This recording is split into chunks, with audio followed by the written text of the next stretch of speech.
Shanae Jeffers, and this is my video about landmarks. There were several significant times in my life that I think brought me to today to being a chaplain.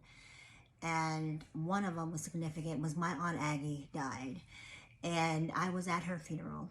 And I got to hear the stories and knew of my own of how she was a minister, how she was prepared and trained so many other young men who became pastors over her. They would not let her preach in the pulpit or ordain her, but she impacted the community, was the foundation and the bedrock of many churches she helped start and build. And something so significant about her that when I walked up to her casket and I requested her mantle. The next time was about 9th grade. I was 14 again, and there was my chemistry teacher had died, and we were pulled aside into the room, my 9th grade class, the science class, and we were sitting down and just kind of memorializing the moment in our teacher. And there was a lot of things said, some bitterness, some just different feelings.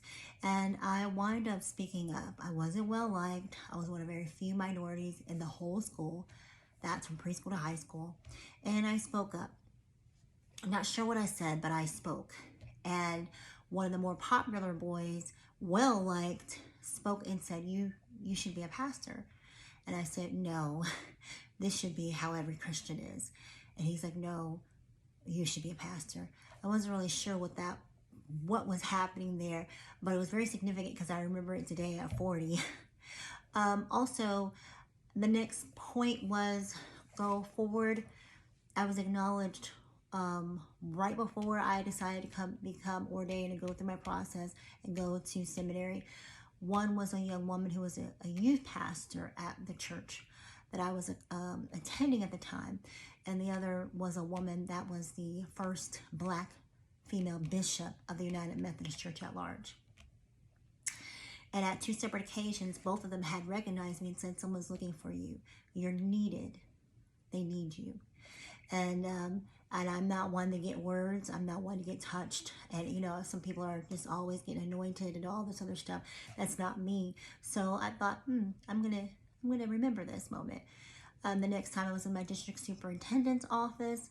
That's the position that's in between the bishop and pastors, or those who's walking and accepting their call into ministry in United Methodist faith.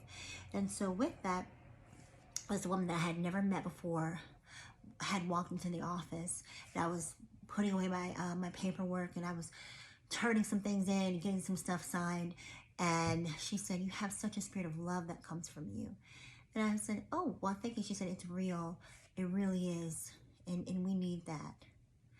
And she wished me luck on my process. After that was a time where I was being interviewed, July 2021. And there was a gentleman, and he was on the phone.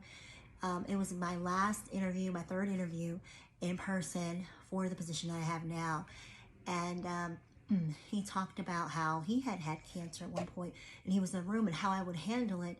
And I expressed how I would handle it, communicated it. And later on, he was one of the deciding factors of why I was hired. He said, because I was compassionate and he felt the love. So I am now a chaplain, where I go by bedsides of those who are mourning, facing death, loss, in significant major decisions in their life, health decisions in their life, and I get to walk alongside them. So those are formative circumstances that helped significantly